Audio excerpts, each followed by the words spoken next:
Everyone, welcome back to MB classes level और HRM.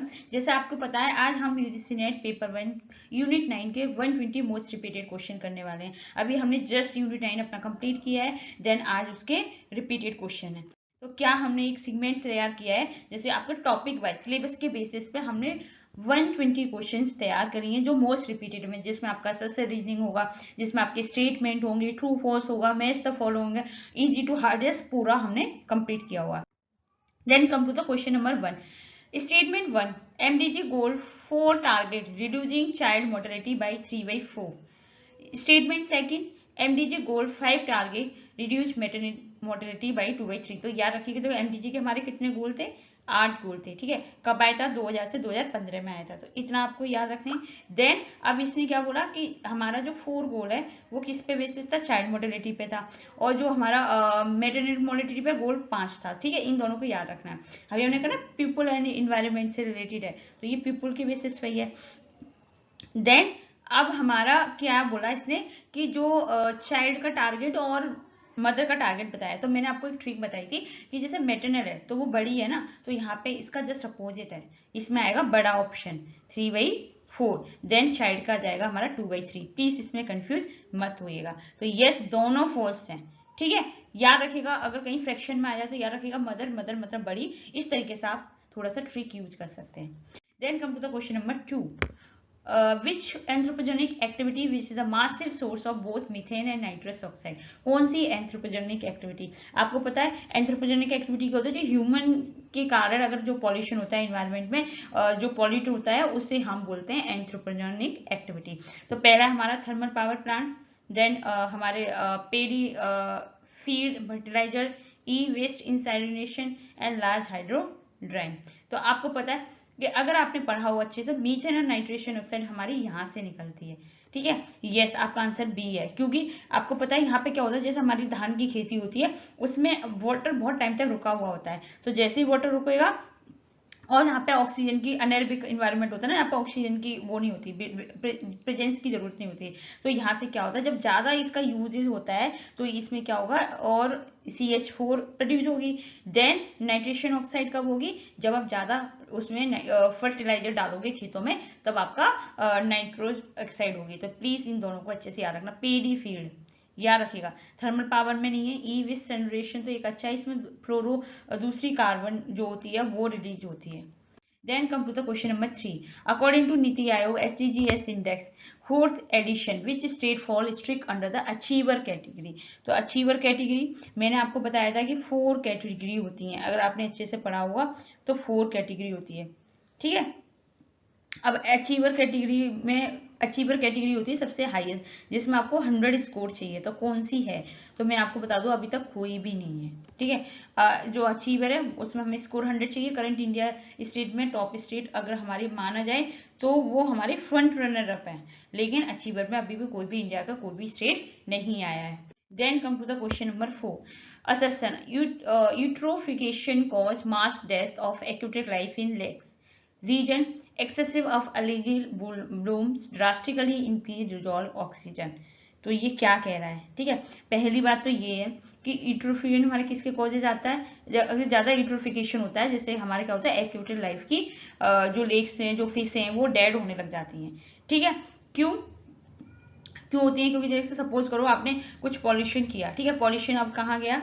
Bio, जो आपने BOD पढ़ा होगा, बायोलॉजिकल ऑक्सीजन डिमांड है। तो जैसे पॉल्यूशन किया, जैसे वो पानी में कंज्यूम हुआ, तो अब वो जो डिजोल्व ऑक्सीजन है वो उनकी मात्रा कम हो गई। जैसे डिजोल्व ऑक्सीजन की मात्रा कम हो जाएगी तो कहीं ना कहीं जो एक्वेटिक लाइफ है वो हमारी डिसीज हो जाएगी, कम हो जाएगी। ठीक है, और excess of algal bloom, no, algal bloom तो हमारा क्या करता है? ब्लॉक कर देता है। ठीक है, तो इसलिए ये क्या करता है? डिक्रीज करता है, ना कि वो इंक्रीज करता है। ठीक है, तो इस तरीके से देखो क्वेश्चंस आते हैं, और ये मैंने सारा कवर करा हुआ है अपने सेशन में। Both A and R true and R not explanation, ये तो होगा नहीं, तो आपका आंसर होगा A is true, R is false. याद रखना, इससे डिजॉल्व में डिक्रीज होती है, एल्गी ब्लूम से इंक्रीज नहीं होती। ठीक है, तो आपको पता है मासिव ऑक्सीजन चाहिए होता है डिकम्पोजिशन करने के लिए, जिससे हमारा DO कम होता है, और हमारी जो फिशेज हैं उनकी एक्वेटिक लाइफ है वो सफोकेट होने लग जाती है और डेड होने लग जाती है। Then come to the question number 5. Which of the following has explicitly not a millennium development goal. अब उन्होंने बोला कौन सा डेवलपमेंट गोल नहीं है। तो अगर आपको पता है कि देखो हमारा पहला गोल अगर आपने समझ में आया पीपल सोसाइटी में जो हमने पढ़े थे 3 गोल, इरेडिकेट एक्सट्रीम पॉवर्टी, तो ये तो हमारा गोल नंबर 1 है ही, ठीक है। रिड्यूस चाइल्ड मोर्टेलिटी अभी हमने जस्ट पढ़ा था, गोल नंबर 4 है, ठीक है। अगर आपको याद नहीं है तो इस तरीके से पढ़ सकते हो। Then ensure environment sustainability, yes environment की सस्टेनेबिलिटी भी हमारी जरूरी है, ठीक है। देन अब हमारा कौन सा बचा, ये गोल नंबर हमारा 7 था, कॉम्बेट क्लाइमेट चेंज, ये जो है ये हमारा एसडीजी गोल है। तो याद रखिएगा कॉम्बेट क्लाइमेट गोल जो एसडीजी का कौन सा है 13 है। तो एमडीजी सिर्फ हमारे किस पे फोकस करते हैं, ह्यूमन सर्वाइवल के लिए, जैसे पॉवर्टी हो गई, ठीक है। ग्लोबल क्लाइमेट के उसके कोई भी ट्रीटी नहीं बनी है, जो डेवलपिंग नेशन के लिए है, सबसे पहले आपको पता होना चाहिए। जो एसडीजी गोल है वो सबके लिए है। अब हम बात करते हैं क्वेश्चन नंबर 6 की। तो उन्होंने बोला एंथ्रोपोजेनिक जो पॉल्यूटेंट है उनकी टारगेट डिसीज कैसी होती है। तो देखो अगर आपको अच्छे से पता हो, अगर आपने पढ़ा हो, अगर आपने सेशन अगर 3 घंटे की वो रिकॉर्डेड सेशन ले लिया ना, तो आप ऑलमोस्ट 80% पीडी के एमसीक्यू सॉल्व कर सकते हैं। देखो मरकरी हमारा किससे होता है, मरकरी से हमारी होती है मिनामाटा डिसीज, ठीक है। और नाइट्रेट से कौन सी होती है हमारी, ब्लू बेबी सिंड्रोम, जो वो बच्चे का जो ब्लड है उसमें जो ऑक्सीजन जाती है उसको ब्लॉक कर देता है। देन कैडमियम से होती है हमारी इटाई, इटाई मतलब जो हमारी बोन्स होती है उन्हें सॉफ्टन कर देता है। देन हमारा जो अर्सेनिक है उससे होते हैं ब्लैक फुट, जो कि ज्यादातर वेस्ट बंगाल में पाए जाते हैं, ठीक है। तो प्लीज इनको अच्छे से पढ़ लेना। Then come to the question number 7.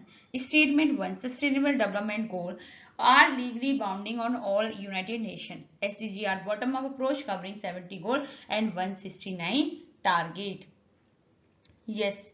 तो देखो पहली बात तो आपने ये क्या बोला, लीगली बाइंडिंग है ऑल नेशन, ठीक है, पहला तो ये था। देन यस आपको पता हो कि बॉटम अप अप्रोच है, ये सबको कवर करता है, जिसके अंदर 17 गोल है और 169 टारगेट है। तो यस हमारे स्टेटमेंट सेकंड तो हमारा करेक्ट है, बट ये जो एसडीजी है वो हमारा वॉलेंट्री है, लीगली बाइंडिंग नहीं है, ठीक है। तो आपका क्या है 1 is true and second is नहीं, 1 is false होगा, देन सेकेंड इज ट्रू होगा, ठीक है, क्योंकि ये चीज तो हमारा लीगली बाइंडिंग नहीं है, वॉलेंट्री है, ठीक है। Then come to the question number 8. Assertion: large hydro dams are highly eco-friendly as they emit zero greenhouse. Regions submerged forest vegetation behind the dam decompose anaerobically.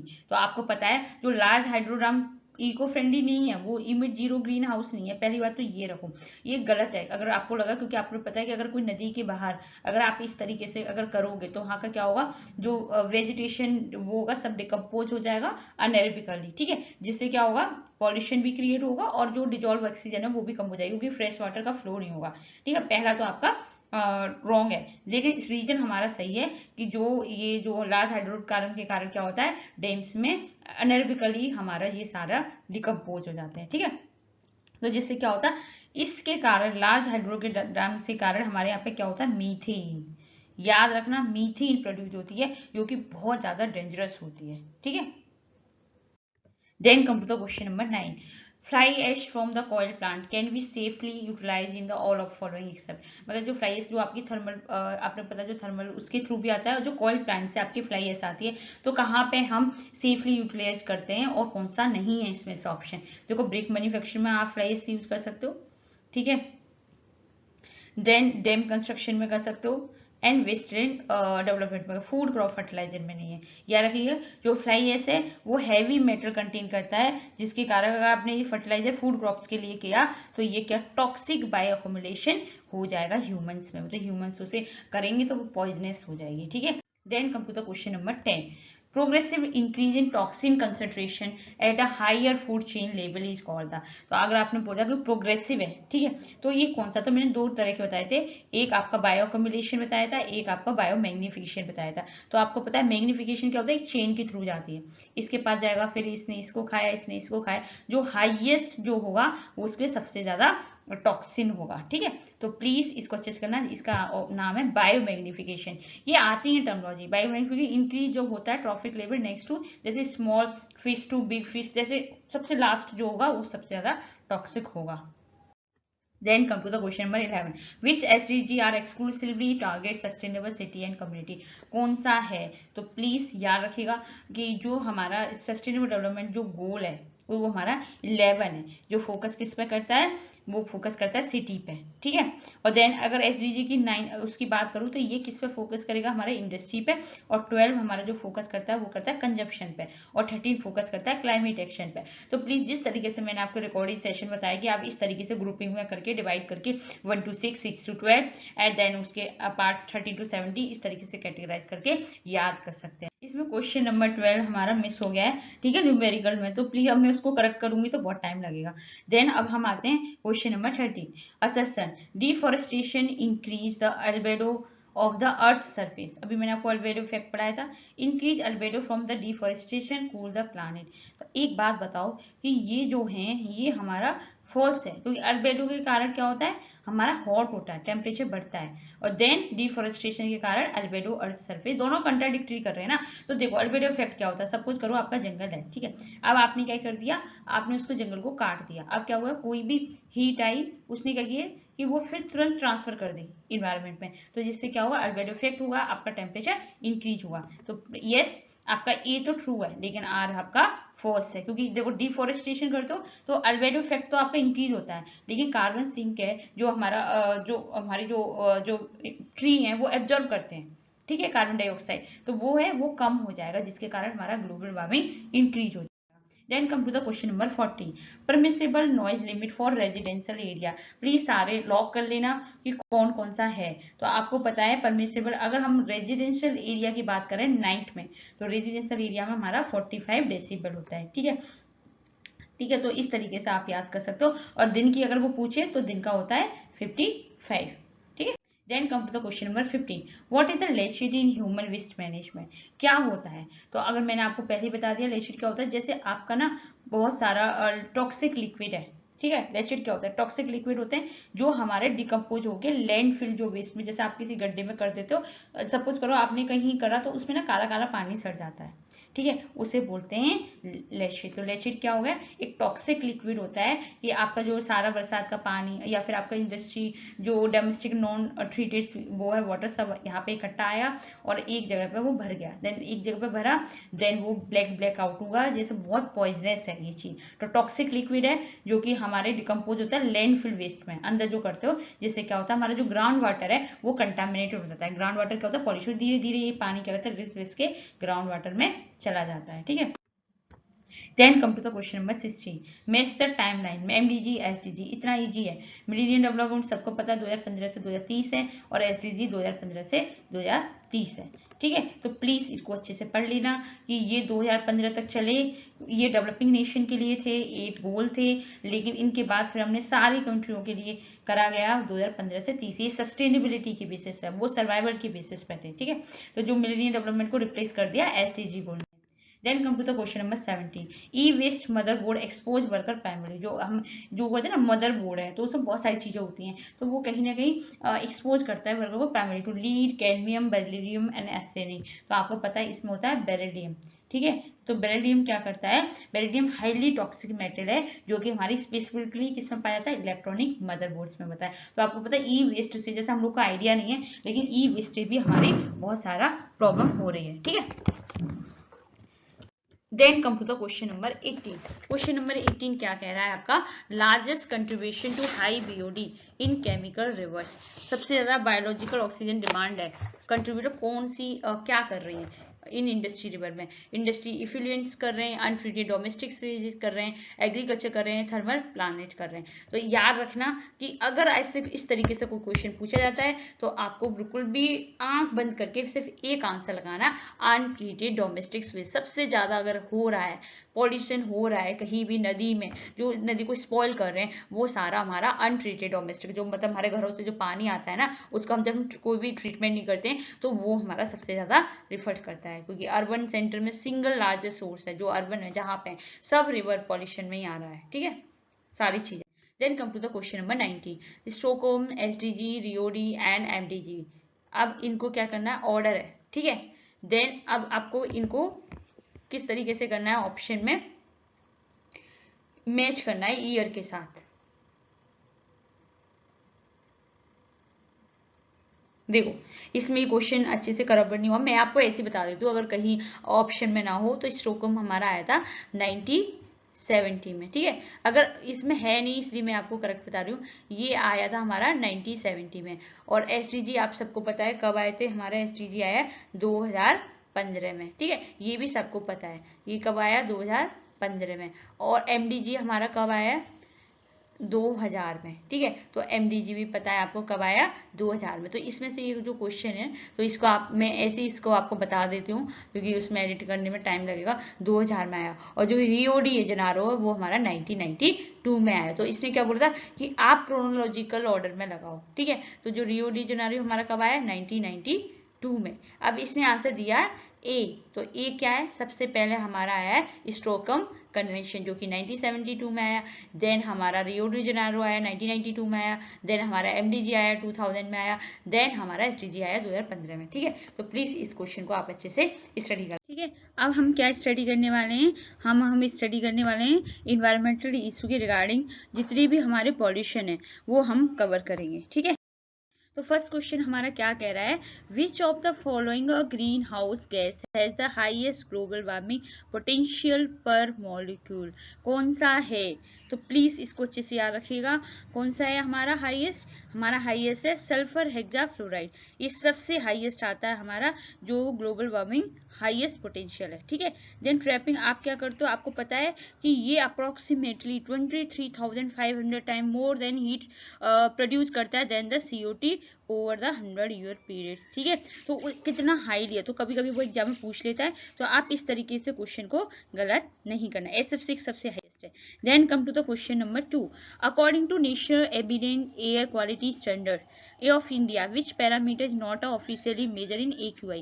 कौन सा पैरामीटर, हमारे बहुत सारे पैरामीटर हैं लेकिन इनमें से कौन सा नहीं है, ये पूछ रहा है आपसे। देखो PM 2.5, PM 10, then surface ozone, carbon dioxide और लीड। तो आपको पता है जो CO2 है वो हमारा नहीं है क्योंकि CO2 क्या है, ग्रीन हाउस गैसेस के द्वारा क्लाइमेट चेंज होता है। बट इज डायरेक्ट अगर आप एयर पॉल्यूशन की बात करें तो उसमें डायरेक्ट इसका कोई भी कंट्रीब्यूशन नहीं है। तो जब हमारा जो एयर क्वालिटी स्टैंडर्ड के अकॉर्डिंग हमारा इसमें कार्बन डाइऑक्साइड नहीं आता, ठीक है बहुत ज्यादा क्लाइमेट चेंज में इसका रोल है लेकिन डायरेक्ट नहीं कंसीडर करते कि एयर पॉल्यूटेंट इसके रीजन से हो रही है।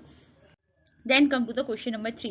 In biomedical waste management, which color bin is strictly used to dispose of human anatomical waste, blood, soil, cartons? तो मैंने आपको बहुत सारे बिन्स बताए थे, तो यस आपका आंसर होना चाहिए येलो बिन। येलो बिन में हम यूज करते हैं कि जो भी डिस्पोज होता है हमारे ह्यूमन एंटमी, ह्यूमन के ऑर्गन्स वगैरह, ये सारा हमारा बैंडेज वगैरह सब इसमें आता है। व्हाइट बिन में क्या आता है, व्हाइट बिन में हमारा आता है निडल वगैरह, अगर आपने पढ़ा हो तो ये हमारे इसमें क्या आएगा, निडल वगैरह आएगा, ठीक है। तो प्लीज इनको भी अच्छे से स्टडी करना। अब हम क्वेश्चन नंबर 4 की बात करें तो वो असर्शन क्या कह रहा है, photochemical smoke is highly prominent in urban area during the summer season. Sunlight is required to react with the nitrogen oxide and हमारे जो वॉलेटाइल्स ऑर्गेनिक होते हैं compound from the surface ozone. Yes both A and R true, because आपको पता है photochemical को smoke को क्या जरूरत है, स्ट्रॉन्ग रेडिएशन की, जो कि हमारा केमिकल रिएक्शन हो जाता है जो व्हीकल से जो इमिशन आ रहे हैं और वॉलेटाइल ऑर्गेनिक के कारण, जिसके कारण हमारा वहाँ पे अर्बन एरिया में ज्यादा स्मोक होता है। Then come to the question number 5. Which heavy metal largely found in industrial wastewater cause the fatal neurological disorder known as the Minamata disease? देखो अच्छे से पढ़ लेना, याद रखना। अगर मैं आपको एक की वर्ड बताऊं तो आप प्लीज इससे रखना, मरकरी कोज टू मिनामाता, ठीक है। तो यस आपको रख लेना कि जो मरकरी के कारण ही हमें मीना माता होती है। ये क्या करती है कि जो हमारा मरकरी है वो हमारा पॉइजन कर देता है, सीवियर प्रोमिजन कर देता है, ठीक है, जो कि हमें कहाँ से कंज्यूम होता है, फिश से या consume by the local population, ठीक है। Then come to question number 6। Question number 6 क्या कह रहा है आपका कि statement 1, carbon monoxide cause dealt by completely destroy lung tissue. Statement second, carbon oxide जो होता है हमारा मोनोऑक्साइड है bind with blood haemoglobin 200 time faster than the oxygen. तो ये इसने बोला, तो यार देखो कार्बन मोनोऑक्साइड के कारण हमारा लंग टिश्यू तो कंप्लीटली डिस्ट्रॉय नहीं होता, तो इसका मतलब ये हमारा फॉल्स है क्योंकि CS जो होता है वो हमारा लंग्स को डिस्ट्रॉय नहीं करता। और सेकेंड ऑप्शन की करूं कि यस जो कार्बन मोनोऑक्साइड है वो ब्लड हीमोग्लोबिन के 2000 टाइम फास्टर देन ना ऑक्सीजन। तो आपको पता है ई फोर्थ से और सेकंड आपका ट्रू है, क्योंकि ये लंग्स को नहीं करता। इससे क्या होता है, सफोकेशन होती है। जहाँ कार्बन मोनोऑक्साइड वहां पर आप बेहोश हो जाओगे, क्योंकि वहां पे हमारी क्या होती है, ऑक्सीजन ब्लॉक हो जाती है। तो इसलिए क्योंकि हीमोग्लोबिन में वो कॉन्टेक्ट नहीं होने देता, इसके कारण तुम लोग को प्रॉब्लम होती है, सफोकेशन होती है, लंग्स प्रॉब्लम नहीं होती। Then come to the question number 7, the common but differentiate responsibility principle wise primarily the political foundation of which treaty. तो कौन सी ट्रिटी है, आपको पता है कॉमन बट डिफरेंशिएट रिस्पॉन्सिबिलिटी कहाँ से आई थी, हमारा क्योटो प्रोटोकॉल से आई थी। ठीक है, अब क्योटो प्रोटोकॉल ने क्या बोला था, यस उन्होंने बोला कि कोई बात नहीं, सब के कारण है, लेकिन जो हमारी डेवलप्ड कंट्री है ना, उनके कारण हमें ज्यादा ये प्रॉब्लम फेस करनी पड़ रही है। तो यस, आपको ज्यादा रिस्पॉन्सिबिलिटी निभानी पड़ेगी। ठीक है, तो क्योटो प्रोटोकॉल मैंडेट कर दिया डेवलप्ड नेशन, जो कि उन्होंने हिस्ट्री में बहुत ज्यादा पॉल्यूटेड किया है, क्योंकि डेवलप है, तो अब उनको बाइंडिंग कर दिया इमिशन कटिंग के लिए। और जो हमारा डेवलपिंग नेशन जैसे इंडिया चाइना है, ठीक है, उनको क्या कर दिया, एग्जेम्प्ट कर दिया। ठीक है, ये है हमारा, ये किससे रिलेटेड है, क्योटो प्रोटोकॉल। अब देखो, which of the following effective technique of bioremediation for treating soil pollution. तो कौन सी है, तो और बायोमेडिफिकेशन क्या होता है, याद रखना, दो होती है, एक फोटो होती है, एक बायो होती है। जो बायो होती है वो हम करते हैं लिविंग माइक्रो ऑर्गेनिज्म के थ्रू। तो अगर यहाँ पे क्या है, हैवी एंथ्रोमोम replace no using specific bacteria and fungi to degrade the toxic chemical. ठीक है, तो यही होती है कि जो बायोग्रो होता है वो बैक्टीरिया के थ्रू कंप्यूज करती है, ब्रेक करती है सॉइल पॉल्यूटेंट को। एक होती है फोटोवोल्टिक, जो हमारे ट्रीज होते हैं, जैसे अब मैंने आपको सनफ्लावर बताया था कि वो एज ए वैक्यूम क्लीनर की तरह काम करता है। Then come to the question number 9. Excessive intake which chemical via contaminated drinking water cause blue baby syndrome. जितनी भी मैंने आपको डिसीज बताई हैं वो किसी न किसी ईयर्स में आपसे पूछ लिया है, तो आपको पता है हाई नाइट्रेट्स के कारण होता है। ठीक है, ब्लू बेबीज जो एग्रीकल्चर में जो किसान इतना सारा खाद डाल रहे हैं ना, उसके रीजन से हमें ब्लू बेबी सिंड्रोम होता है। इससे क्या होगा कि आपका ब्लड ऑक्सीजन जो होगा, जो कैरी कर रहा होगा, वो कम हो जाता है, और जिससे कि बच्चों की स्किन क्या पड़ जाती है, ब्लू पड़ जाती है। तो प्लीज इनको अच्छे से कर लेना, मिनामाटा हो गई, ब्लू बेबी सिंड्रोम हो गया। Then come to the question number 10, which international convention specifically regulate the transboundary movement and disposal of hazardous waste globally. तो अब इन्होंने बोला कौन सा है जो किसने किसके बेसिस पे ट्रांसबाउंड्री मूवमेंट और disposal of hazardous waste globally पे काम किया है। यस, वो हमारा है बेसल कन्वेंशन। मतलब बेसल कन्वेंशन क्या करता है, प्रिवेंट करता है हमारी well develop country from the dumping their highly toxic hazardous waste into poor developing nation. जो डेवलप कंट्री वो बचाता है कि ऐसा नहीं कि आप डेवलप कंट्री तो सारा वेस्ट टॉक्सिक है जो आप डेवलपिंग नेशन में डाल दो। तो ये बेसल कन्वेंशन है। Then come to the question number 11. As per the decibel scale of noise pollution increased 10 dB implied to actual sound intensity has multiplied by 2. तो अब इसने क्या बोला, जो हमने डेसिबल स्केल पढ़ाया तो नॉइज पॉल्यूशन इंक्रीज होता है 10 डेसिबल अगर इम्प्लाई हुआ, इसका मतलब एक्चुअल साउंड इंटेंसिटी उसकी कितने टाइम्स ज्यादा होगी। तो यस, अगर आपका 10 डेसी इम्प्लाई होता है, इंक्रीज होगा, तो आपकी जो डेंसिटी होगी वो 10 टाइम्स ज्यादा होगी। It means physical sound energy become 10 time greater. ठीक है, then question number 12, statement 1, PM particular जो मैटर होते हैं, मटेरियल वो होते हैं 2.5। ठीक है, particle are far more dangerous than PM 10 particle. PM 2.5 can bypass nasal hair filter and penetrate deep into the lung alveoli. Yes, true. आपको पता है कि ये क्या होता है, बहुत छोटे छोटे पार्टिकल्स होते हैं, माइक्रोस्कोप होते हैं। ये क्या होता है, हमारे नीचो रेस्पिरेटरी डिसीज के थ्रू नहीं जाते, ये हमारे ये जो हमारी जो होते हैं ना नसल्स हेयर है, उनके थ्रू पेनिट्रेट हमारे लंग्स में ट्रांसफॉर्म कर देता है और हमारे ब्लड स्ट्रीम के साथ मिक्स कर जाता। तो यस, ये ज्यादा डेंजरस है क्योंकि ये छोटे होते हैं ना साइज में। Then come to the question number 13, the true primary chemical component responsible for causing acid rain। अभी सिंपल सा पूछ रहा है, एसिड रेन किसके द्वारा होती है। तो आप सबको पता है जब excess of sulphur dioxide and nitrogen dioxide emitted होते हैं इंडस्ट्री में through the vehicle mix atmospheric fashion, तो इसके कारण हमारी क्या होती है, एसिड रेन होती है। तो highly corrosive sulphuric acid and nitric acid. ठीक है, SO2 और NO2 के कारण होती है। Then come to the question number 14. In India, the National Action Plan on Climate Change officially comprise how many core national mission? तो मैंने अभी आपको बताया कि ये हमारे याद रखना 8 मिशंस होते हैं। अब ये कब हुआ था, ये हमारा हुआ था 2008 में, और इसके एग्जैक्टली 8 मिशन है, जिसमें सोलर मिशन है, वाटर मिशन है, mission for sustaining in Himalaya ecosystem के लिए बहुत सारे मिशन है। ठीक है, तो 8 आपको पता होना चाहिए। Then come to the question number 15. Which hazardous components of older e-waste specifically target and damage the central nervous system brain development in children? तो कौन सा है? तो याद रखिएगा जो लीड है ना वो हमारे बच्चों के उसको प्रॉब्लम देता है, ठीक है। तो जो हैवली यूज, क्योंकि ये क्या होता है कैथोड ट्यूब मॉनिटर्स सोल्डर इनमें यूज होता है, जिसके कारण क्या होता है it is a deadly neurotoxin that cause irreversible damage and lower IQ in children, ठीक है। तो ये आपको ऐसा लगता है ई वेस्ट जो आप आधुनिक दुनिया में जी रहे हो ना उसके कारण भी बहुत सारी प्रॉब्लम हो रही है। Then come to the question number 60. The ozone layer in the stratosphere protect the earth from the UV radiation. Chlorine atoms released from chlorofluorocarbon active build and repair their ozone molecules. तो अगर आप मैं इससे कहूँ, देखो ozone layer जो stratosphere में ना वो प्रोटेक्ट तो करती है हमारी अर्थ को यूवी रेडिएशन से, लेकिन जो क्लोरिक एटम्स रिलीज होता है from CPS actively build and repair ozone, ये हमारा रॉन्ग है। तो ये हमारा कहाँ है, ए ट्रू है, आर इज फॉल्स है। याद रखना क्लोरीन एटम रिपेयर नहीं, ये क्या करती है जो एक single chlorine atom actively destroy कर सकती है आपको 1 लाख ओजोन मॉलिक्यूल को, ना कि रिपेयर करती है, ठीक है। क्लोरीन जो आपके उसमें देखा फ्रीज वगैरह से निकलता है। Then question number 17. Which of the following non-auditory health impact in scientifically linked a chronic long-term noise pollution? Yes, मैंने आपको बताया था जो अगर आपको ऐसा लगता है कि ज़्यादा वॉल्यूम से सिर्फ हमारे कानों में ही प्रॉब्लम होती है, ऐसा नहीं है। उससे क्या होता है हमारा हाइपर टेंशन भी होती है, हाई ब्लड प्रेशर होता है, क्योंकि बियॉन्ड डीफनेस तो हो जाएगी, लेकिन क्रोनिक नॉइज ट्रिगर होगा जिससे आपको स्ट्रेस रिस्पॉन्स करेगा बॉडी, जिससे severe cardiovascular issue like hypertension heart attack भी होते हैं। Then come to the question number 18. What is the primary ecological risk of dumping municipal solid waste in open unlined landfill? क्या primary ecological risk है अगर आप यहीं landfill में पूरा सॉलिड वेस्ट ओपन में डाल रहे हो? तो इससे क्या होगा आप मुझे बताओ। इसे देखो immediate depletion of ozone layer नहीं, इससे क्या होगा release the toxic leachate into the ground water. जो मैंने आपको लेशिट जो होता है जो आप डंप करते हो जो वाटर ब्लैक कलर का होता है, अब वो क्या हो जाएगा वो ग्राउंड वाटर में चला जाएगा, जिससे ग्राउंड वाटर आपका पॉइजनस हो जाएगा, ठीक है। और इससे आपका डायरेक्ट ग्राउंड वाटर परमानेंटली होगा, जिससे आप अगर कोई भी पानी पिएगा तो उसको भी इम्पैक्ट चलेगा। Then come to the question number 19.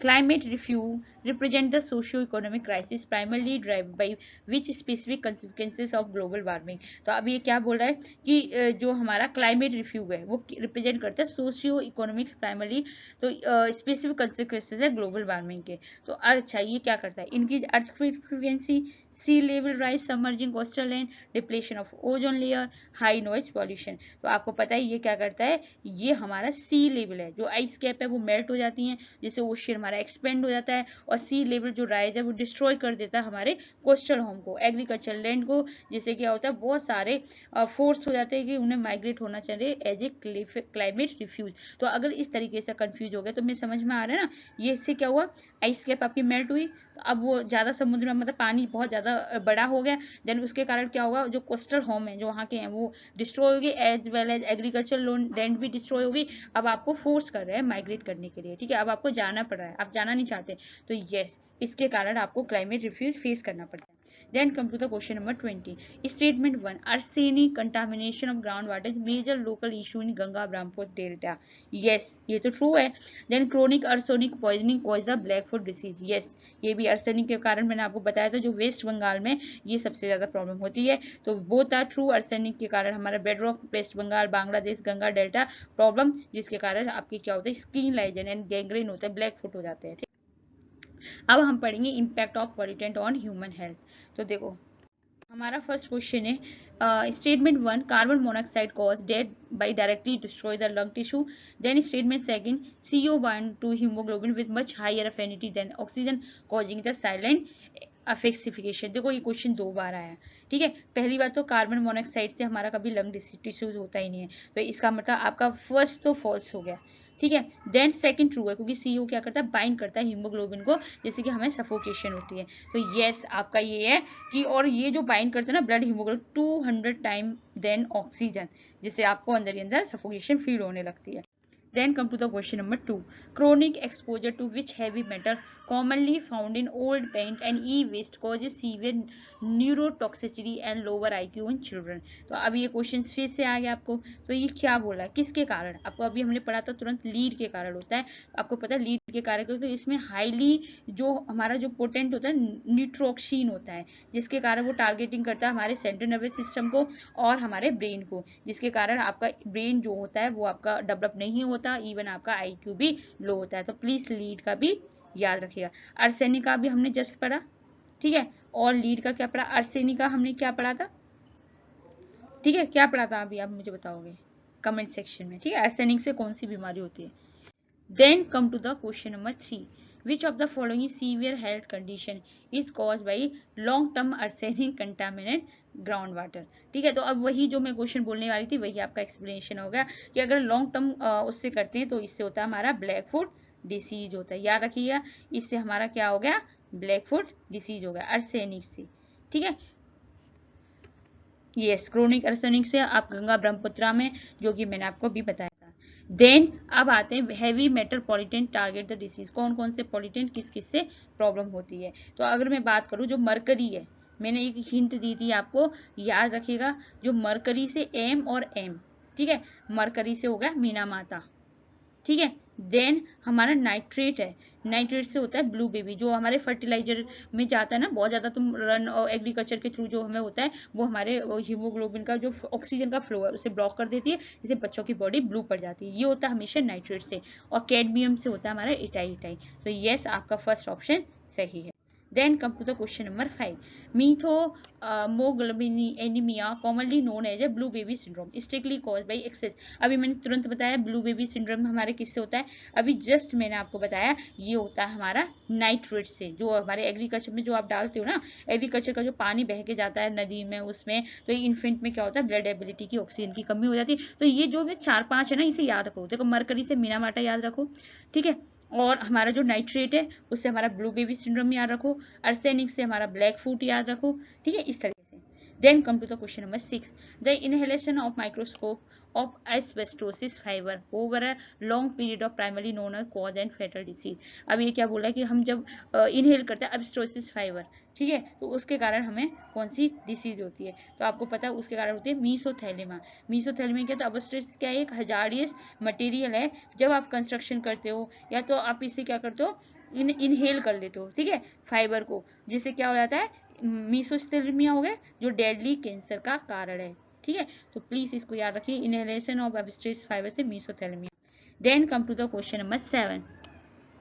Find particular matter PM 2.5 pose a greater health risk than PM 10. PM 2.5 is small enough to bypass the natural activity, enter the lung alveoli and bloodstream. ये question फिर से repeat हो गया, तो आपको पता है ये फाइन पार्टिकल वो है हमारा ज्यादा ग्रेटर है, क्योंकि जो T.5 है वो हमारा क्या करता है, बाईपास कर देता है नसल कैविटी और एंटर कहाँ कर जाता है, हमारे ब्लड स्ट्रीम्स में, ठीक है, लंग्स में चला जाता है। ओके, तो इसका मतलब आपका बोथ करेक्ट है and true is correct explanation of A. Then come to the question number 8. Beyond permanent hearing loss, what is the major non-auditory physiological impact of chronic exposure of high level noise pollution?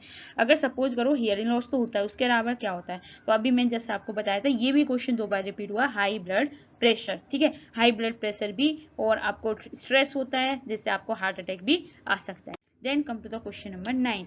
The incineration of biomedical plastic e-wastage at a low temperature release the highly carcinogenic chemical compound known as A. तो उन्होंने बोला कि जब हम क्या करते हैं, जब हम जो हमारी प्लास्टिक जलाते हैं ना ई वेस्ट को लो टेम्परेचर पे, तो वो एक केमिकल कंपाउंड प्रोड्यूस करती है, तो वो कौन सा है, तो मैंने आपको बताया 2 गैस, जब देखो गैस तो बढ़िया है, अगर आपको पॉल्यूशन करता है तो उसका वॉल्यूम तो डाउन हो जाता है 90%, लेकिन डाइऑक्सिन एंड फ्लोरीन जो गैस प्रोड्यूस होती है ये बहुत ज़्यादा टॉक्सिनेक्स होती है, टॉक्सिक होता है, precedence organic pollutant highly toxic होते हैं, जैसे पीओपी हो गया, जो कि हमारे ह्यूमन हार्मोन को डिस्टर्ब करते हैं, देन जिसके कारण कैंसर होता है। तो जो भी आप बर्न कर रहे हो प्लास्टिक को जिसमें क्लोरीन है, पीवीसी है, ठीक है, उसके कारण ये हमारी 2 गैस प्रोड्यूस होती है।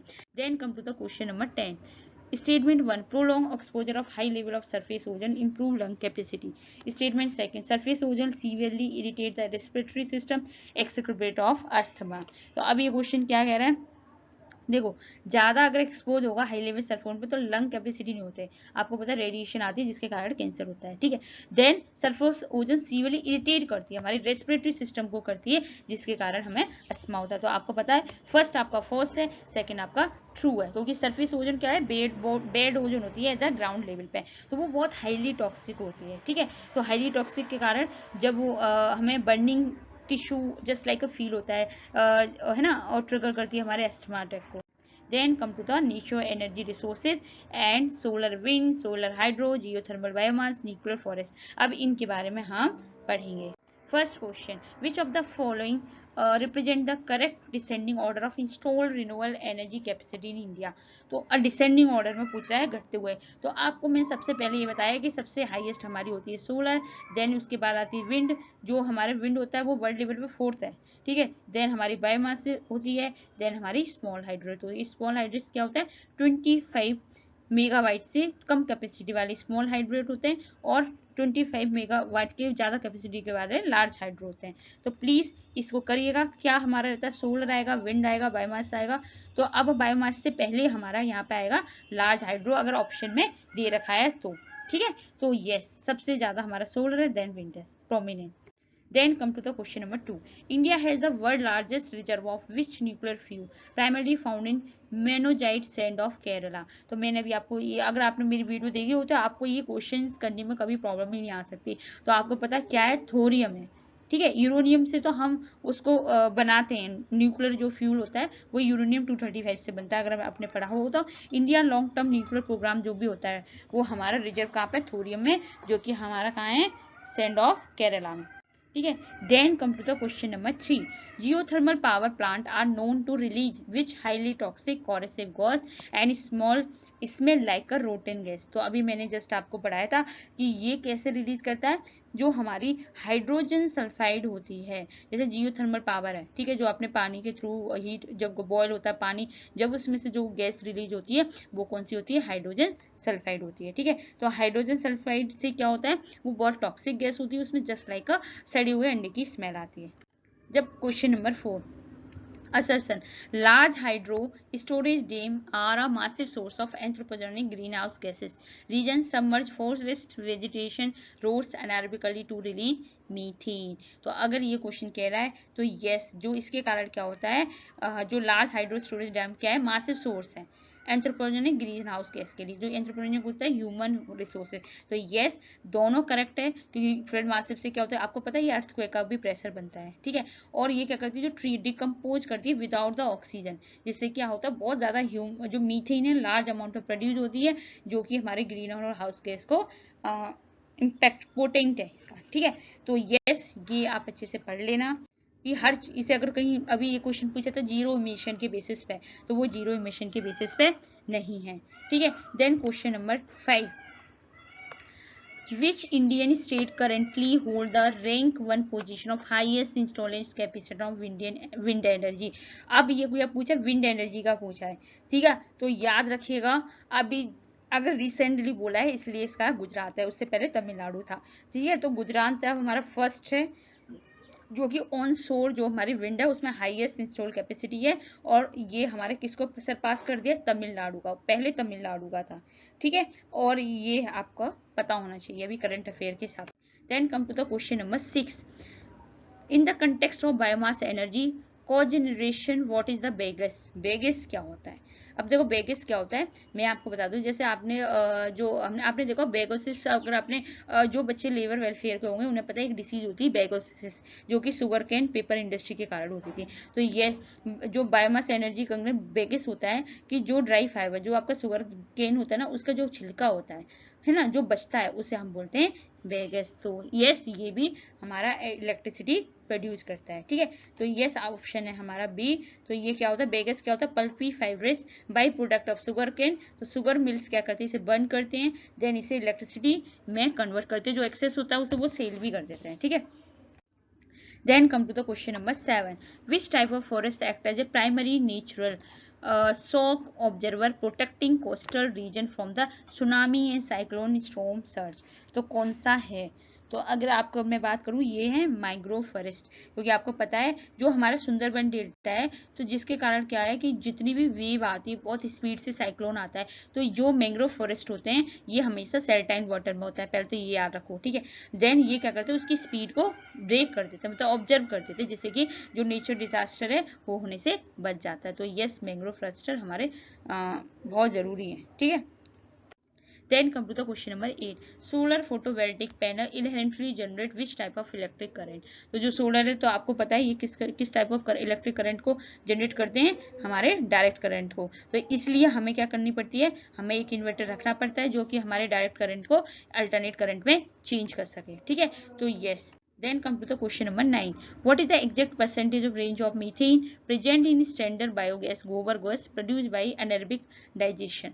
तो आपको पता है हमेशा जो ये होता है ना बायोगैस वाला, ये अनएरोबिक में भी होता है। अगर ऑक्सीजन होगा तो वो प्रोसेस हमारा कंप्लीट नहीं हो पाएगा। तो अब उसने बोला कि कितना है, तो अगर हम बात करें कितनी की, तो आपको पता कम से कम 50 to 75% हमें रेंज मीथेन जो प्रेजेंट होती है हमारी गोबर में, ठीक है, जब हम इनर्वेक्टाइजेशन करते हैं। तो यस, 50 to 75%, जो कि ये दोनों मिलकर हमें एनर्जी प्रोवाइड करते हैं, और 20 to 50% हमारी कार्बन डाइऑक्साइड होती है, ठीक है। मीथेन कितनी होती है, 50 to 75%, और ये कार्बन डाइऑक्साइड होती है 25% to 50%। Then come to the question number 10. According to Ministry of New Renewable Energy, a hydroelectric project is officially classified as a small hydro power. तो मैंने आपको बताया स्मॉल होता है अप टू 25 मेगावाट, और 25 megawatt से ज़्यादा होगा तो वो हमारा क्या कहलाएगा, लार्ज हाइड्रो पावर, ठीक है। तो प्लीज़ इसको अच्छे से पढ़िएगा। Then come to the question number 11. Match the geothermal hotspot in Indian state. तो देखो कभी कभी वो इस तरीके से क्वेश्चंस को पूछ लेता है। तो अगर आपको मैंने पढ़ाया था, देखो पुगा वैली हमारी कहाँ है, लद्दाख में, मणिकरण क्या है हमारे हिमाचल प्रदेश में, और टटपानी हमारी है छत्तीसगढ़ में। तो आपको जो पुगा वैली है ना वो सबसे ज़्यादा मोस्ट आपकी जो प्रोमिसिंग जियोथर्मल साइट है, और मणिकरण हमारे किसके लिए, क्योंकि यहाँ पे ना हॉट स्प्रिंग के लिए, जो बॉइलिंग वाटर के लिए। अभी याद रखिएगा जो हमारा ये जो हॉटस्पॉट है अभी हमारे कॉमर्शियल बेसिस पे नहीं है, ठीक है।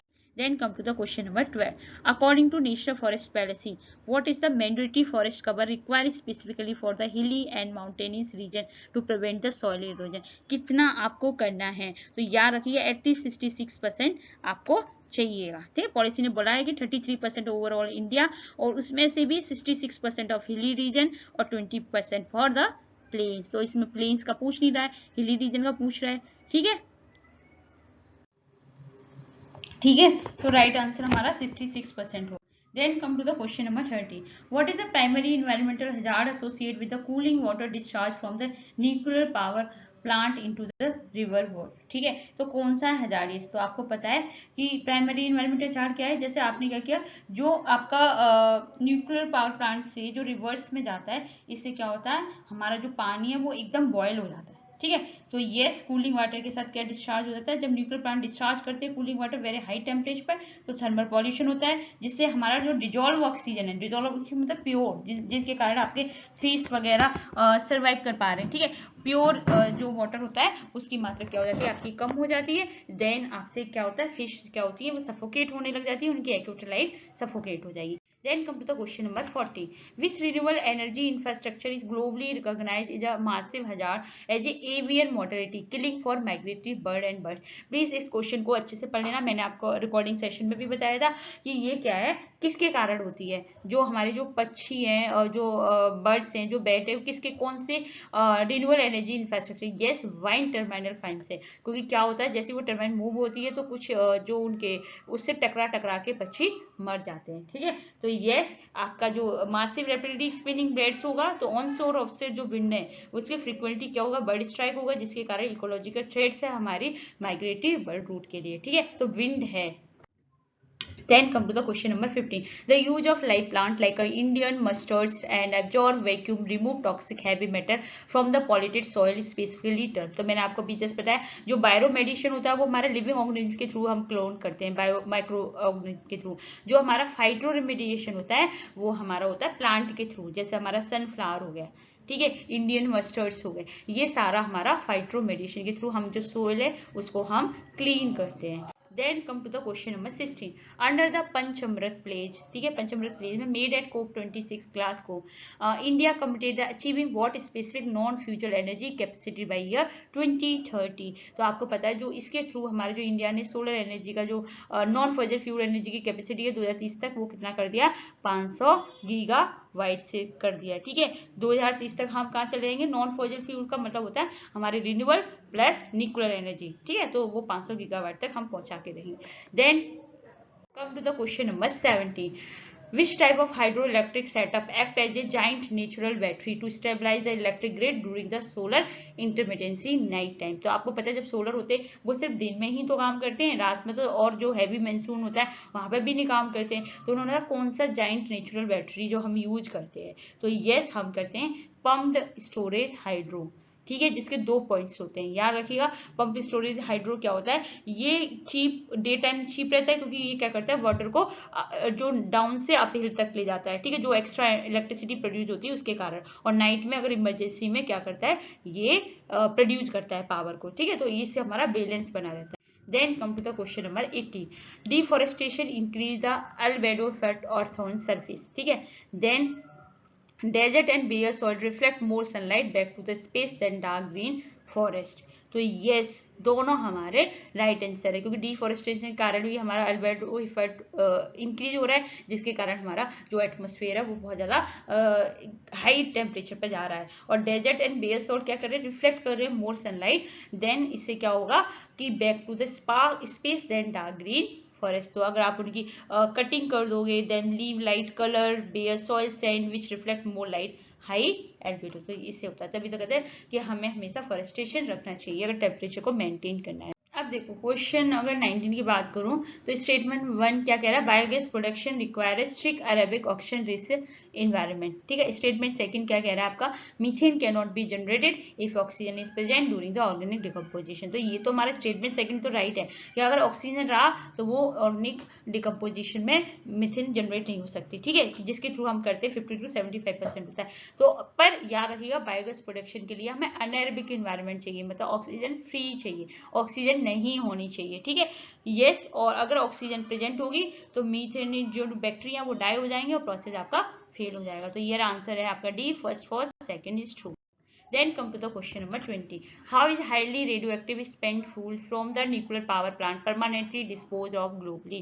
तो yes, ये जो होता है वो हमारा क्या रहता है, डीप जियोलॉजिकल रिपोजिटरी। मतलब रेडियो एक्टिव जो वेस्ट है वो हम बर्न तो नहीं कर सकते ना केमिकली, तो हम क्या करते हैं उसे हैवी कंक्रीट लेड और कास्ट में उसके अंदर डुबा के रखते हैं, ठीक है, जिससे कि हमारा जो जियोलॉजिकल जो रिपोजिटरी है वो स्टेबल हो सके, ठीक है। तो याद रखना जो डिस्पोज होता है वो हमारा अंदर होता है, उसको हम जला नहीं सकते। Then come to the question number 21. As per the 2020 framework amendment, which country is eligible to join International Solar Alliance headquartered in Gurgaon? Only country between TROPI, only Asian and African country, and all member state of United Nations, only BRICS nation. ठीक है, तो कौन सी country है, तो याद रखिएगा all member state of the United nation, ये सब कर सकते हैं। ओरिजिनली ये सनसाइन कंट्री के लिए थी जहां पे ज्यादा सन रेज थी, लेकिन अमेंडमेंट आया उन्होंने बोला कि कोई भी मेंबरशिप हो सकता है जो यूएन मेंबर स्टेट का हो। Then come to the question number 22. Why is offshore wind energy considered significant more efficient than the onshore wind energy? Option, तो क्यों है, तो देखो offshore turbine are cheaper to build, no. Ocean wind face zero terrain friction, देखो ocean में कोई आपका conflict नहीं आ रहा ना, तो वो इजीली कंसिस्टेंटली प्रोड्यूस कर सकती है, ठीक है, इसलिए हमारा ये जो ऑफशोर है, ऑनशोर समझते हो ना, ऑनशोर होता है हमारा ग्राउंड पे जो टर्बाइन लगते हैं ना उसके थ्रू हम एनर्जी, और ऑफशोर होता है जो हमारा वाटर के अंदर होता है, ठीक है। तो अगर आप ऊपर है तो आपको पता है कि बिल्डिंग कंस्ट्रक्शन चल रहा है, कभी मौसम खराब हो रहा है, कभी कुछ है, कभी माउंटेन्स का वो है, तो इससे क्या होता है हमें प्रॉब्लम होती है, ठीक है, फॉरेस्ट माउंटेन सारा फ्रिक्शन होता है, तो इसलिए हमारा जो ऑफशोर है वो ज्यादा स्ट्रॉन्गर है, फास्टर है, और जनरेटर हाई है लोड पावर, ठीक है। Then come to the question number 23. Which of following is considered the most eco-friendly method for generating hydroelectric power? तो कौन सा है हमारा इको फ्रेंडली? तो अभी मैंने आपको जस्ट बताया था, अभी अपने अपने सेशन देखा होगा तो रन ऑफ रिवर है, क्योंकि देखो लार्ज स्टोरेज रिजर्व में क्या करते हैं कि वहां पे आप डैम खड़ा कर देते हो जिसमें मीथेन गैस प्रोड्यूस होती है। ठीक है, रन ऑफ रिवर में तो ऑलरेडी आपकी रिवर चल रही है, आपने क्या किया पाइप लगा दिया जो स्मॉल हाइड्रो पावर के लिए, तो उसी से वो पानी इधर से निकलेगा, फिर देन पावर जनरेट करेगा, फिर दोबारा से उसी में मिल जाएगा। ठीक है, तो ये कोई फॉरेस्ट फ्लडिंग इन सब से बचा के ये हमारा नेचुरल फ्लो टू स्पाइन होता है, तो यस ये हमारा eco friendly. Then come to the question number 24. Which official institute in India is responsible for assessing mapping a wind energy potential across various states? तो आपको पता है कौन सा है? तो देखो नीति आयोग तो है नहीं, नीति आयोग हमारा इंडेक्स देता है।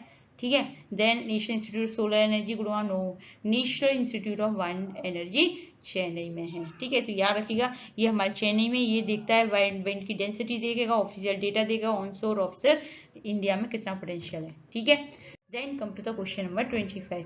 The overreaching slogan and core vision of the International Solar Alliance. तो मैंने आपको बताया इसका क्या विजन है, one sun one world one grid, OSOWOG। ठीक है, अच्छे से पढ़ लेना। ये क्यों है? क्योंकि आपको पता है कि एक जगह पे सन हमारा सेट नहीं होता, sun never set on the planet globally, so connect the international grid. तो जहां जहाँ पे उसका कहीं कभी 6 बजे हो रहा है, कभी 7 बजे, कभी राइज हो रहा है, कभी सबका अलग अलग टाइमिंग है। ठीक है, तो इसलिए बोला one sun one world one grid.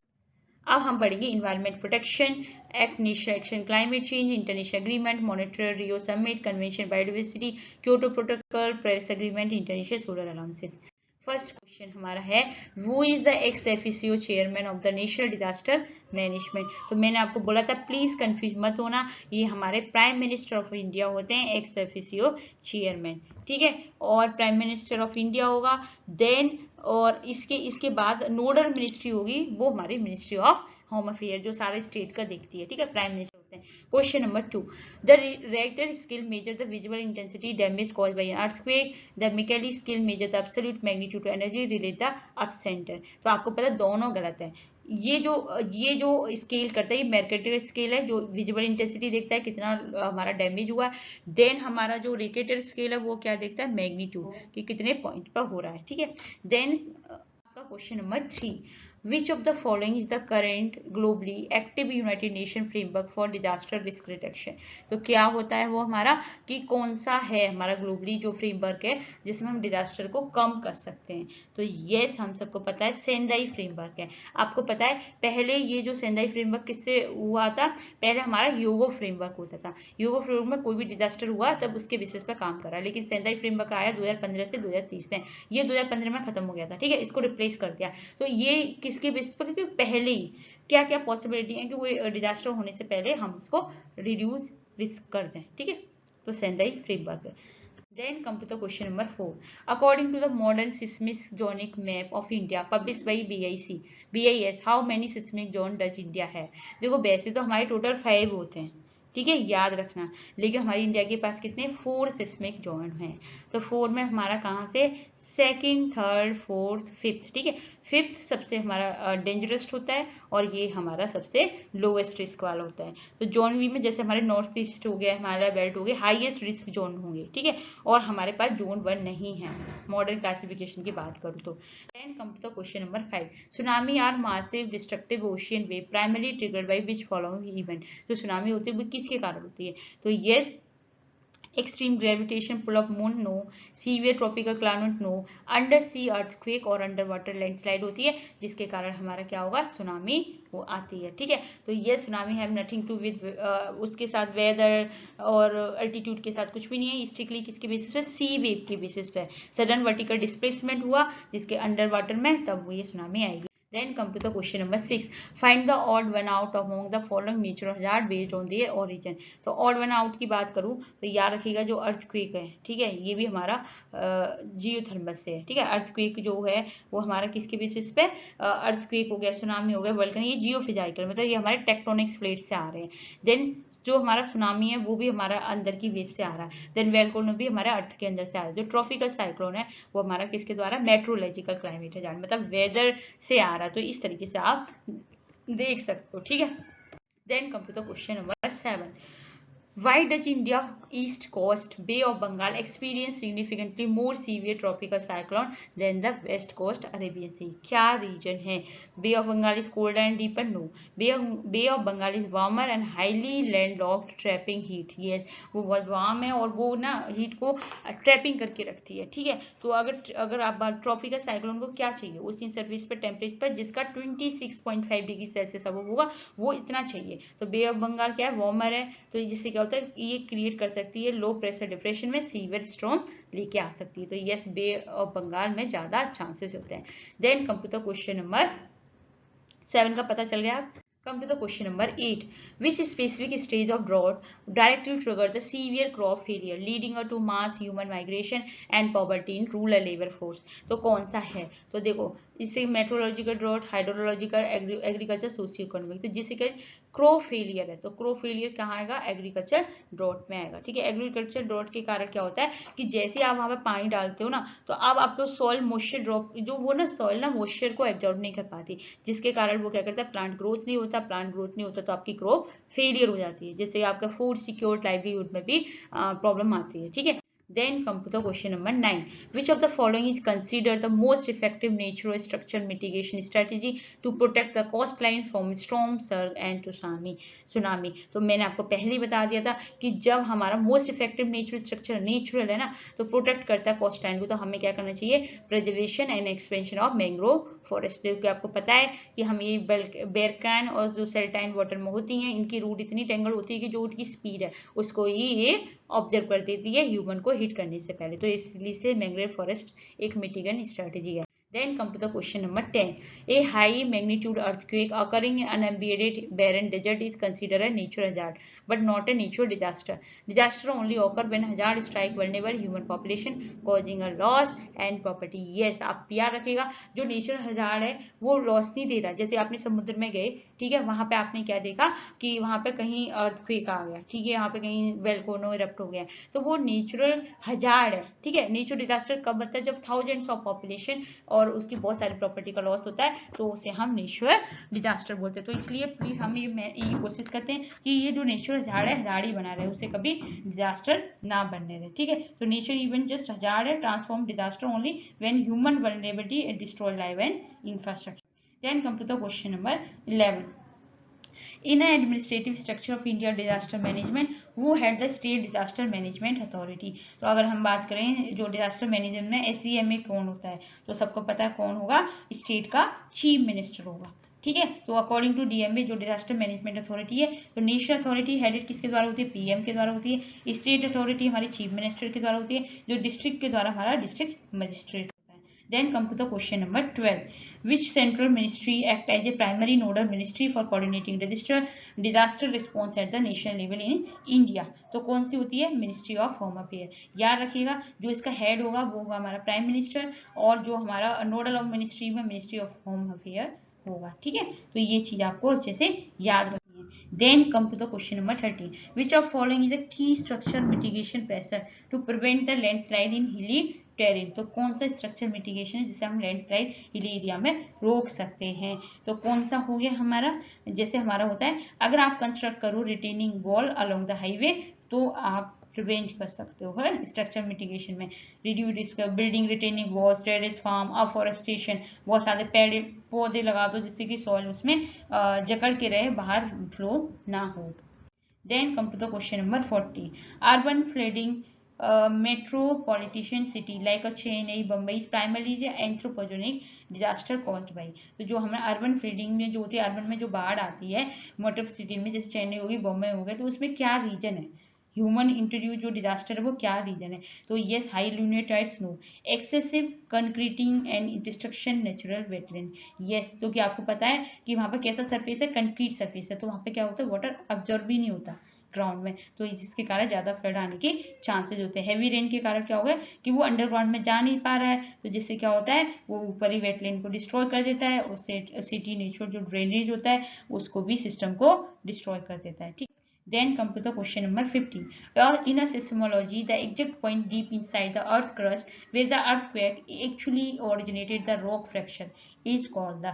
तो आपको पता है ये कौन सा होता है? ये होता है हमारा हाइपोसेंटर, ठीक है। हाइपोसेंटर क्या होता है, फोकस होता है, अंडरग्राउंड पॉइंट ऑफ ओरिजिन होता है, और एपिक सेंटर पॉइंट क्या होता है, अर्थ सरफेस का जो डायरेक्टली अबव द हाइपोसेंटर होता है। ठीक है, तो इस तरीके से भी कभी कभी क्वेश्चन पूछ लेते हैं। Then come to the question number 16. The Sendai framework for disaster risk reduction explicitly shifted the global paradigm from. तो सेंदाई डिजास्टर आया था यूओ से, तो वो क्या उसने क्या शिफ्ट हुआ, तो आपको पता है उन्होंने क्या किया, डिजास्टर मैनेजर से डिजास्टर रिस्क रिडक्शन कि यस अगर डिजास्टर होता है तो क्या क्या रीजन से डिजास्टर हो सकता है, तो उसके रिडक्शन को, उसके रिस्क को कम किया। ठीक है, तो सेंदाई में मैनेजमेंट प्रोएक्टिवली मिटिगेट, मतलब वो देखेगा, पॉलिसी बनाएगा, देन उसके रिस्क होंगे उनको रिड्यूस करेगा। Then come to the question number 17. Which anthropogenic activity is primarily trigger the reservoir induced seismic earthquake? कौन सी एंथ्रोपोजेनिक कैपेसिटी है हमारी, तो कौन सी है हमारी, अगर हम बात करें तो यस हमारी है construction of massive shortage bed hydro electric dams. ठीक है, तो यस अगर ये प्राइमरी एक्टिविटी को, क्या आपको पता है जब आप क्या करते हो, जब आप बड़े बड़े डैम्स लगाते हो तो वहां पे अर्थ का प्रेशर ज्यादा होता है, अर्थ का प्रेशर ज्यादा होता है तो देन अर्थक्वेक के चांसेस हमारे ज्यादा होते हैं। Then come to the question number 18. The Disaster Management Act India was enacted in year 2005. The act mandated the creation of fund exclusively for disaster response but not for the mitigation. तो yes हमारा first तो सही है कि 2005 में आया, ठीक है, लेकिन सेकंड हमारा फर्स्ट है क्योंकि एक्चुअली ये क्या है हमारे दोनों के लिए है। ठीक है, डिजास्टर रिस्पॉन्स के लिए भी है और मिटिगेशन के लिए भी है। अब हम बढ़ेंगे क्वेश्चन 19 को। Which of following the basic classic example of non structure mitigation of earthquake, मतलब नॉन स्ट्रक्चर मिटिगेशन अर्थक्वेक के लिए कौन सा क्लासिक एग्जांपल है, तो इसने बोला retrofitting older building and steel reinforcement नहीं, इन्होंने बोला design deep pile foundation sky scrap नहीं, then strictly enforcing municipal building code and land use zoning law. Yes ये है हमारा एग्जांपल। ठीक है, ये जो नॉन स्ट्रक्चर मिटिगेशन है वो does not involve physical construction में इन्वॉल्व नहीं होती, it involve using the law, policy, map, insurance, public education. ठीक है, in a context of mountain hazard avalanche in the Himalaya are increasingly triggered by which human activity? जो भी हो रहा है, जो हमारी स्नो फॉलिंग हो रही है वो किसके कारण हो रही है, तो यस वो हो रही है जो हमारे इंफ्रास्ट्रक्चर रोड कंस्ट्रक्शन हो रहा है, हाईवे टनल हो रहे हैं, उसके कारण होती है। ठीक है, तो क्यों, क्योंकि एवलेंचो क्या होते हैं, नेचुरल होते हैं। हैवी एंथ्रोपोजेनिक एक्टिविटी होगी जैसे एक्सप्लोसिव प्लास्टिक हो गया, रोड कंस्ट्रक्शन हो गया, टनल बिल्डिंग होते हैं, ये क्या करते हैं डिस्टेबलाइज कर देती है स्नोपैक्स को। ठीक है, ऑन स्लोप पे जैसे क्या होता है मासिव एवलेंच होता है। देन अब हम पढ़ेंगे स्पेशल, बच्चों ने बोला था कि मैम इन्वायरमेंट लेजिस्लेशन और इंटरनेशनल ट्रीटी पे हम अलग से 25 क्वेश्चंस कर रहे हैं क्योंकि बच्चों को इसमें बहुत कंफ्यूजन। देखो अब हम पढ़ेंगे इन्वायरमेंट प्रोटेक्शन एक्ट 1986 को अम्ब्रेला लेजिस्लेशन क्यों कहा गया है, क्यों कहा गया है, क्योंकि अम्ब्रेला का मतलब होता है जो सारी चीजों को कवर कर रहा हो। ठीक, क्योंकि ये अंदर आर्टिकल 21 कॉन्स्टिट्यूशन में प्रोटेक्ट करता है ओजोन लेयर को, it cover the all form of pollution plugging the loop, और प्रीवियस जैसे पहले क्या था वाटर एक्ट था, एयर एक्ट था, इसमें सारी चीजें इसके अंदर आ जाती है ना, नजाड़ियस वेस्ट, एक ही रूफ के अंदर सारी चीजों को कवर करता है, इसलिए इसे अम्ब्रेला बोला गया है। Then come to the question number 2. The Environment Protection Act 1986 enacted primarily implement the decision of which of international conference. तो Environment Protection Act है वो किसके बेसिस पे, इंटरनेशनल कॉन्फ्रेंस के बेसिस पे आया, तो आपको पता है स्टॉकहोम कॉन्फ्रेंस जो 1972 में हुई थी उसके बेसिस पे आया हुआ था। ठीक है, तो अगर देखो ये हमारा पोस्ट भोपाल गैस ट्रेजेडी थी। ठीक है, अंडर आर्टिकल 253 जब इन्वायरमेंट प्रोटेक्शन एक्ट आया, इसके बेसिस पे आया, स्टॉकहोम कॉन्फ्रेंस के। Then come to the question number 3. Which international agreement was specifically adopted to phase out ozone depleting substance like a chlorofluorocarbon? तो कौन सा अग्रीमेंट है, तो कितना इजी क्वेश्चन पूछा है। यस प्लीज इसको अच्छे से करिएगा। जो मॉनिटर प्रोटोकॉल है वो हमारा ओजोन से लेयर है, जो क्योटो प्रोटोकॉल है वो हमारा ग्रीन हाउस गैस के लिए है। ठीक है, तो इस तरीके से आपको याद कर सकते हैं। ठीक है, मॉनिटर प्रोटोकॉल है यूनाइटेड नेशन जो यूनिवर्सल रेटिफाई एक्चुअल होता है ऐसा सक्सेसफुल वो है जिसमें यूनिवर्सली सारे रेटिफाइड है। ठीक है, ओजोन को डिप्लीट होने से बचाना है। Then come to the question number 4. The Kigali Amendment to the Monetary Protocol aimed to the phase down hydrofluorocarbon region. Hydrofluorocarbon highly destructive to the ozone layer. तो yes ये जो है ये हमारा A तो ट्रू है क्योंकि किगाली एग्रीमेंट किसके बेसिस पे, जो मॉनेटरी प्रोटोकॉल के बेसिस पे जो कि हमारे हाइड्रोफ्लोरोकार्बन को डाउन करती है। अब ये बोला है कि हाइड्रोफ्लोरोकार्बन जो है डिस्ट्रक्ट करता है, नहीं ये रॉन्ग है क्योंकि आपको पता है कि ये जो टारगेट है because they are incredible green house potent है। ग्लोबल वार्मिंग इसके कारण होती है, ना कि ये कोई क्लोरीन नहीं करती, ये कोई ओजोन लेयर को डिप्लेट नहीं करता, इसके पास जीरो ओजोन डिप्लेटिंग पोटेंशियल है। बट ये ट्रिगर क्यों है? क्योंकि ये कहीं ना कहीं ग्रीन हाउस गैस जिसके कारण हमारे ग्लोबल वार्मिंग होती है, इसलिए हमें HBC को किया है। तो ये आपका क्या है? ये हमारा सही आंसर है। ठीक है, then come to the question number 5.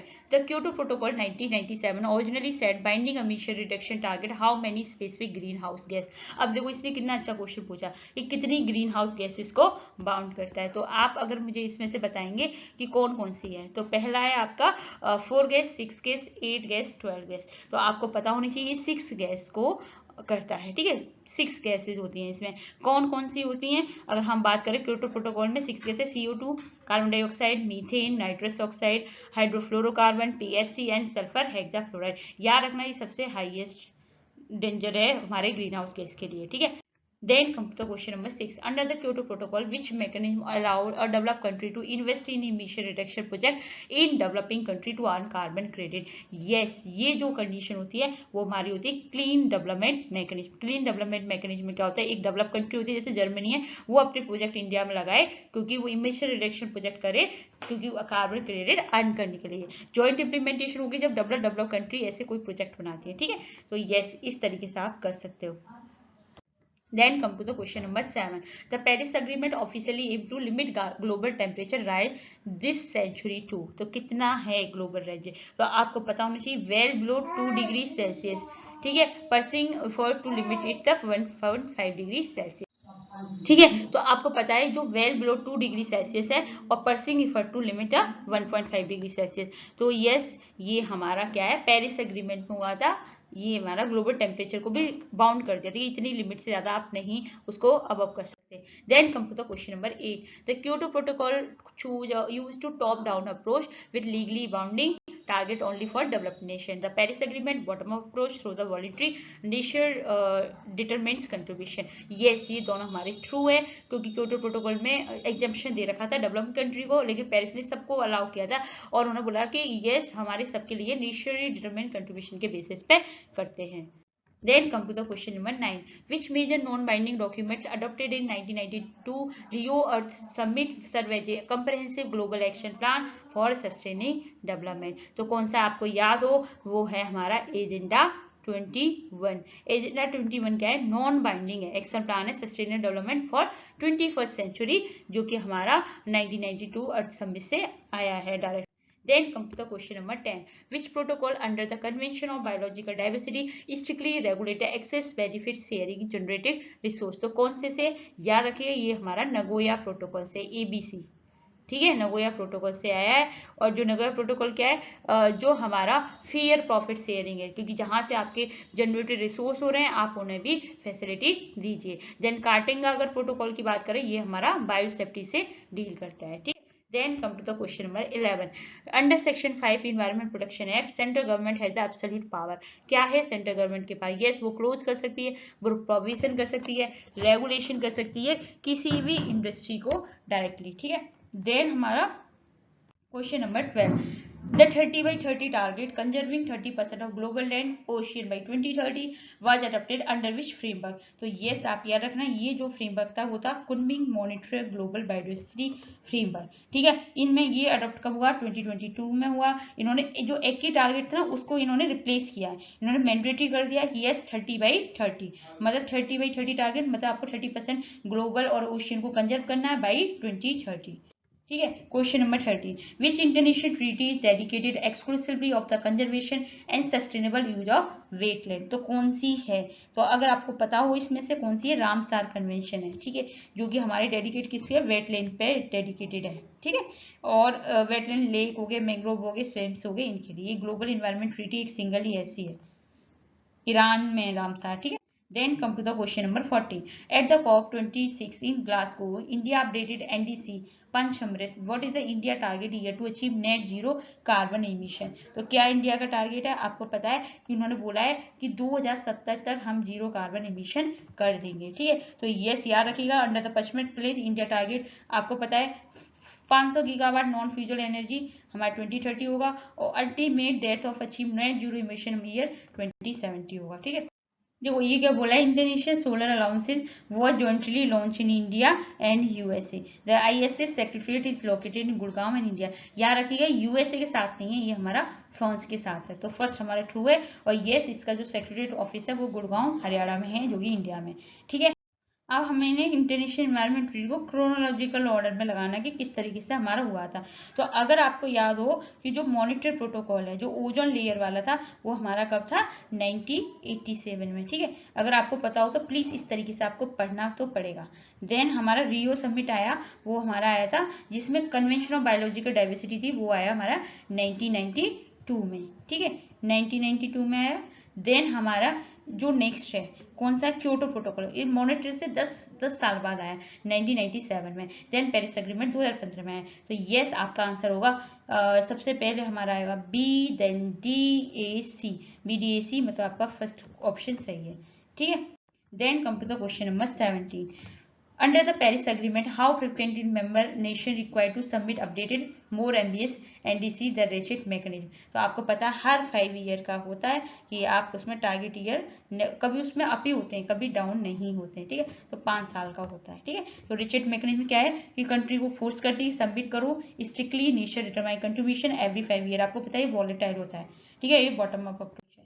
Then come to the question number 18. Which of following rule is not a frame under the Power of Environment Protection Act?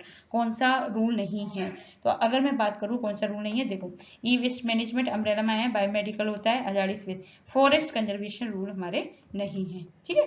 तो यस, फॉरेस्ट वाला नहीं आता। अब इसने क्या बोला कि जो मॉनिटर प्रोटोकॉल है उसमें कोर डिफरेंस क्या है बिटवीन आर्टिकल 5 और नॉन आर्टिकल 5 कंट्री में। तो आपको पता है कि आर्टिकल 5 कंट्री कौन सी है, जो डेवलपिंग नेशन है, जिन्हें थोड़ा सा हमने लीनियंसी दे रखी है कि यस आप उनका ओडीएस जो फेज आउट है उसमें आपको कोई भी बाइंडिंग नहीं है, ठीक है। लॉन्गर ग्रेस दे रखा है, ये क्या कॉमन बट डिफरेंस रिस्पॉन्सिबिलिटी, सबके लिए ओजोन को बचाना है, लेकिन अलग अलग रिस्पॉन्सिबिलिटी है, डेवलप कंट्री के लिए अलग और नॉन डेवलप कंट्री के लिए अलग। तो लॉन्गर ग्रेस दे रखा है compare to the develop country, ठीक है। तो यस, ऑप्शन नंबर बी। तो article 5 country are developed nation with strict, non article 5 country are exempt from the treaty, ठीक है। तो बी वाला आपका सही है। Then come to the question number 20.